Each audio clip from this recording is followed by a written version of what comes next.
தமிழஞ்சங்களுக்கு கோடங்கியின் அன்பு வணக்கம்.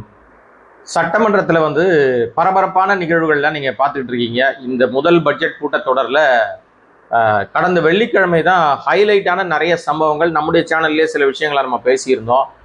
இப்போ அதோடைய தொடர்ச்சியாக ஒரு பெரிய பரபரப்பு நேற்றைக்கு தமிழ்நாட்டில் ஒரு பெரிய பரபரப்பு நடந்திருக்கு. அது என்ன பரபரப்பு அப்படின்னா, நம்ம லாட்ரி நிறுவனம் மார்ட்டினுடைய லாட்ரி நிறுவனங்கள் தொடர்புடைய அலுவலகங்களில் பல பேருடைய வீடுகளில் அமலாக்கத்துறை ஒன்றிய அரசாங்கத்தினுடைய இடி டிபார்ட்மெண்ட் என்ஃபோர்ஸ்மெண்ட் டிபார்ட்மெண்ட் சோதனை நடத்தி கொண்டிருந்தார்கள்.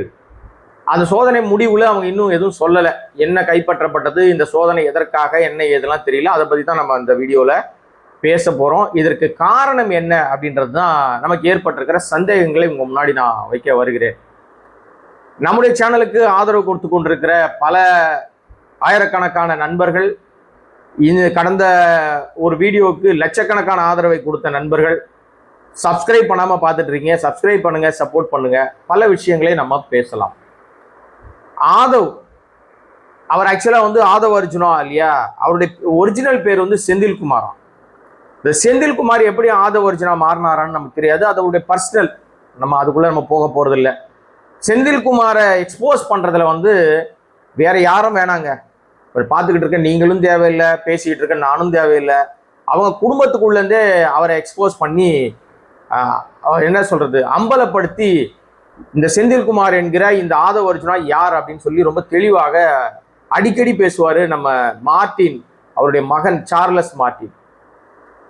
அவர் பல முறை சொல்லியிருக்கிறாரு, இவன் ரொம்ப மோசமானவன், நல்லவன் கிடையாது, இவன் 420 அமாவாசை, அவனுக்கு காரியம் ஆகணும்னா யார் காலையும் பிடிப்பான், பிடிச்ச காலை வாரியும் விடுவான்ற ரேஞ்சில் அவர் போட்டு அடி புலி அப்படி சொல்லுவாங்களா, அந்த மாதிரி அடித்து வெளுத்திருக்காரு. ஜனநாயகன் ரிலீஸ் நேரத்தில் கூட சொன்னார், இவனுக்கு காரியம் ஆகணும், ஒரு படத்தில் அவனே வைப்பானா அவனே எடுப்பானான்ற மாதிரிலாம் சொல்லி அந்த வேலையெல்லாம் இவன் செய்வான், இந்த படம் ரிலீஸ் ஆனதுக்கு இவனே தான் காரணமாக இருப்பான், அதில் ஆதாயம் தேட பார்ப்பான் அப்படின்லாம் சொன்னார் இல்லையா. அவர் சொன்ன மாதிரியே அதன் மூலமாக ஆதாயத்தை பெற்றுக்கொண்டது இந்த தாவேகா கும்பல். இப்போ ஆட்சி அதிகாரம் அவங்க கையில் வந்துருச்சு. அசம்பிளியில் முதல் பட்ஜெட் கூட்டத்தொடர் முதல் நாள் ஒரு பெரிய விஷயமாக பார்க்கப்படல. நிதிநிலை அறிக்கையே அவ்வளோ சொதப்பல் தான், அதில் ஒன்றும் கிடையாது. இந்த வேளாண் பட்ஜெட் விஷயம் வரும்போது தான் பட்ஜெட்டில் ஒன்றும் கிடையாது வழக்கம் போல. ஆனால் பட்ஜெட் குறித்து பேசுகிறவங்களில் பேசும்போது இவங்களுக்கு பார்ட்டி ஃபண்டை வச்சு செய்யணும், பார்ட்டி ஃபண்டுன்னு திமுகவை அவமானப்படுத்தணும், அசிங்கப்படுத்தணும். அதுக்கு பல வழியில ட்ரை பண்ணி பார்த்தாங்க, நடக்கல. நம்மளும் நிறைய விஷயங்களை அது அடிக்கோடிட்டு சொல்லிட்டு திரும்பி அதுக்குள்ள போக வேண்டாம். அது கடைசியில் என்ன பண்ணிட்டாருன்னா, இவர் லாட்ரி மார்ட்டின் குடும்பத்துல ஒரு முக்கியமான நபர் இல்லையா, மருமகன். பேச்சுவார்த்தை இருக்கா இல்லையா, மாமனாருக்கும் தொடர்பு இருக்கா இல்லையா, இல்ல மாமியாருக்கும் தொடர்பு இருக்கா இல்லையா. அந்த அவையில அவங்க மாமியாரும் உட்காந்துருக்காங்க, அவங்க ஒரு MLA, Lalgudi MLA, AIADMK MLA. இந்த இடையில திடீர்னு கொந்தளிச்சு ஆவேசமா கத்திட்டாரு நம்ம ஆதவ். நீங்க எல்லாம் பார்த்துருப்பீங்க. 900 கோடி லாட்ரி நிறுவனங்கள் கிட்ட திமுக வாங்குச்சு, மு.க. ஸ்டாலின் வாங்கினாரு, ஏன் வாங்கினாரு, சொல்ல தைரியம் இருக்கா, தைரியம் இருக்காலாம் கேட்டார் இல்லையா. இப்ப என்ன நடந்து போச்சு அப்படின்னா, உடனே அது கொடுத்தது உங்க மாமனார் தான், நீ போய் உங்க மாமனார்கிட்ட கேளுன்னு உதயநிதி, எதிர்கட்சி தலைவர் உதயநிதி சொல்ல, உங்க அப்பா தான் இருந்தாரு இங்க காணோம் அவரை, நீ போய் வீட்டுல போய் உங்க அப்பாட்ட கேளு, உங்க அப்பாவுக்கும் எங்க மாமனாருக்கும் தெரியும், எனக்கு எந்த தொழிலும் இல்லைன்ட்டார். அதாவது நம்ம அமைச்சர் ஆதவ் அர்ஜுனா இருக்கார் இல்லையா, இந்த ஆதவ் அர்ஜுனா என்கிற செந்தில்குமார் என்கிற ஆதவ் அர்ஜுனா இருக்கார் இல்லையா, இவர் தனக்கு எந்த தொழிலும் கிடையாதுன்ட்டார். ஆனா தேர்தல் அந்த அபிடவிட் தாக்கல் பண்ண விஷயத்துல பல கம்பெனிகள் அவர்கிட்ட இருக்கிறதா சொன்னாங்க. பல நிறுவனங்கள் இருந்தா கூட உங்களுக்கு எனக்கும் தெரிஞ்ச மிக பிரதானமான நிறுவனம் வாய்ஸ் ஆஃப் காமன். அந்த நிறுவனத்தை நடத்துகிற இவர் தான் ஓனர். அதுல குறைஞ்சபட்சம் 100 பேர் வேலை செய்யறாங்கன்னு வச்சுங்களேன். நிறைய பேர் வேலை செய்யறாங்க மறைமுகமாக, எங்கெங்கயோ ரகசியங்கள்லாம். ஏன்னா எவன் ட்வீட் போடுறானே தெரியாது. இவங்க துட்டு கொடுத்து இவங்க இஷ்டத்துக்கு போய் பரப்புற கும்பல் தானே அது. ஸோ அந்த நிறுவனத்துல குறைஞ்சது கண்ணுக்கு தெரிஞ்சு 100 பேர் வேலை செய்யறான்னா, அந்த 100 பேருக்கு இன்னைக்கெல்லாம் பாத்தீங்கன்னா 500, 1000 ரூபாய்க்கோ 5000 ரூபாய்க்கோ எல்லாம் யாரும் வேலைக்கு வர்றதில்லை. மினிமம் ஒரு 20,000 ரூபாய் 25,000 இருந்தாதான் இது போன்ற நிறுவனங்கள்ல வேலைக்கு வராங்க. இது ஐடி செக்டார் மாதிரி தானே ஏமாத்துறாங்க. பொய் பரப்புறதுக்குன்னு ஒரு விஷயம் வச்சிருக்கான். ரொம்ப உருண்டு பிறண்டா கூட 20,000 வேணாங்க, 10,000 ரூபாயாவது கண்டிப்பா கொடுக்கணும், கொடுத்தாதான் வேலை செய்வோம். ஒரு 100 பேர் வேலை செய்யறான், ஒரு 10,000 பேர், 10,000 ரூபாய் அப்படின்னா குறைந்தபட்சம் எவ்வளவு ரூபான்னு பாருங்க. ஒரு பெரிய தொகை வருதா? அப்ப அந்த கோடிகளை சும்மா ஒரு ஆள் வந்து சும்மா திருப்பி கொடுக்க முடியுமா? மாசம் மாசம் எந்த தொழிலும் இல்லாத நம்ம செந்தில்குமார் என்கிற இந்த ஆதவ அர்ஜுனா எப்படி தர்மத்துக்கு வந்து கோடிகளை வந்து அவர் சும்மா கொடுக்க முடியும்? நிறுவனமே கிடையாதுன்ட்டாரு. அவர் மனைவி பேர்ல நிறைய நிறுவனம் இருக்கு, டெய்ஸி அவங்க பேரு, அவங்க பேர்ல ஏராளமான நிறுவனங்கள் இருக்கு. அதே நிறைய மறைச்சிட்டாருன்னு அவர் மீது குற்றச்சாட்டுலாம் இருக்கு.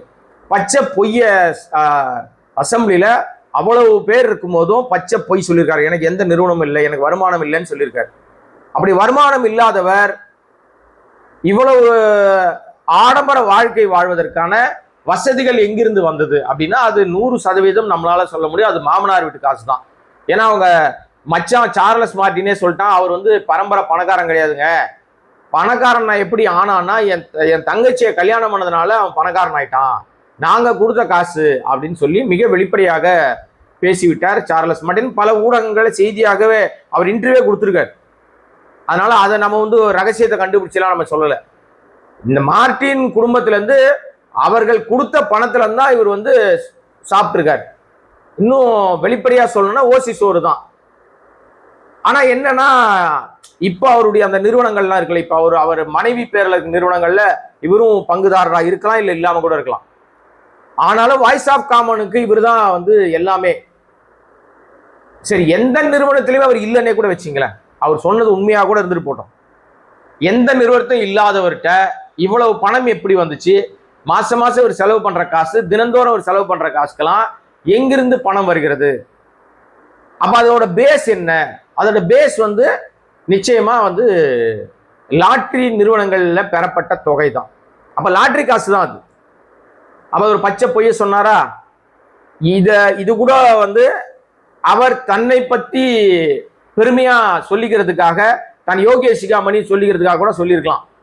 ஏன்னா இந்த மாதிரி நபர்கள் வந்து ரொம்ப சத்தமா பேசுனாங்கன்னா ஆபத்தானவர். அது மட்டும் இல்லாம அசம்பிளிக்குள்ள அவர் சொன்ன அந்த 900 கோடி அந்த கதை வந்து நிறைய பேர் அதை வந்து இந்த மாதிரி பேசியிருக்க கூடாதுன்னு ஊடகங்கள்லயும் சரி, அசம்பிளிக்குள்ளேயே ஓபிஎஸ்ல இருந்து நிறைய பேர் பேசினாங்கன்னு வச்சுங்களேன். நீங்க பார்த்துருப்பீங்க, அதை நான் வீடியோவே போட்டிருந்தேன்.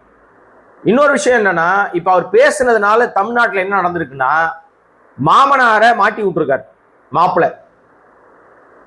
இந்த மாப்பிள்ளை இருக்காரு இல்லையா, செந்தில்குமார் என்கிற ஆதவ அர்ஜுனா மாப்பிள்ளை, அமைச்சர் மாப்பிள்ளை, இவரு மாமனார மாட்டி விட்டுருக்காரு. அதனாலதான் ஒன்றிய அரசாங்கத்தினுடைய அமலாக்கத்துறை, என்போர்ஸ்மெண்ட் டிபார்ட்மெண்ட், இடி கோயம்புத்தூர்ல இருக்கிற மார்டினுடைய வீடு உட்பட அவருக்கு சொந்தமான நிறுவனங்கள்ல, அலுவலகங்கள்ல, அவர் தொடர்புடைய இடங்கள்ல எல்லாம் அந்த இடி ரெய்டு வந்து நடந்துகிட்டு இருக்கு. இது என்ன எவ்வளவு தூரம் கிடைச்சிருக்கு? ஏன்னா ஏற்கனவே ஓபிஎஸ் சொல்லிட்டாரு மிக தெளிவாக, எல்லாருக்கும் உங்களுக்கும் தெரியுங்க, எல்லாருக்கும் தெரியும், இந்த நிறுவனம் லாட்டரி நிறுவனம் ஏதோ திமுகவுக்கு மட்டும் காசு கொடுக்கல, அது பாஜக கொடுத்துருக்கு, காங்கிரஸ் கொடுத்துருக்கு, மம்தா பானர்ஜி கொடுத்துருக்கு, இந்தியா முழுமைக்கு இருக்கிற பல மாநிலங்கள்ல அவங்க லாட்டரி தொழில் நடப்பதனால எல்லா கட்சிக்கும் நிதியாக பல 1000 கோடிகளை வாரி வழங்கியிருக்காங்க. 1 ரூபாய் 2 ரூபாய் கிடையாதுங்க, 1 லட்சம் 2 லட்சம் கிடையாது, பல 1000 கோடிகள் நன்கொடையாக கொடுக்கப்பட்டிருக்கு. தேர்தல் பத்திரம்னு சொல்லிட்டு ஒரு விஷயத்த பாஜக ரொம்ப நேக்கா கொண்டு வந்தாங்க. நிதி கொடுக்கறது யாருன்னே தெரியாது, ஆனா நிதி வந்து சேர்ந்துரும் அப்படின்னு தேர்தல் பத்திர முறைகேடுனே ஒரு பெரிய இஷ்யூ வந்துச்சு. அப்புறம் யார் வெளியிட்டாங்க, யார் கொடுத்தாங்கன்னா அப்புறம் நீதிமன்றம் மண்டையிலே நறுக்குன்னு கொட்டு வச்ச பிறகு, அதில் வெளியிட்ட பிறகு பார்த்தா வேதாந்தா நிறுவனத்தில் ஆரம்பிச்சு பல பேர், நம்முடைய மக்களுடைய வாழ்வாதாரத்தை சுரண்டி கொண்டிருக்கிற பல பேரும் பல கட்சிகளுக்கு கோடிக்கணக்கான ரூபாயை வாரி வழங்கியிருக்காங்க. பல 100 கோடிகள், பல 1000 கோடிகளை வாரி வழங்கியிருக்காங்க நன்கொடையாக. அந்த அடிப்படையில தான் இந்த நிறுவனம், மார்டினுடைய லாட்டரி நிறுவனமும் கோடி கோடியா கொடுத்துருக்கு. இவர் ஏதோ யோகியம் வரான் சொம்பு எடுத்து வைக்கிற மாதிரி இவர் சொல்லிட்டாரு, திமுக மட்டும்தான் 900 கோடி வாங்கியிருக்கு. இப்போ இடி ரைட் அடிச்சிட்டு இருக்காங்க.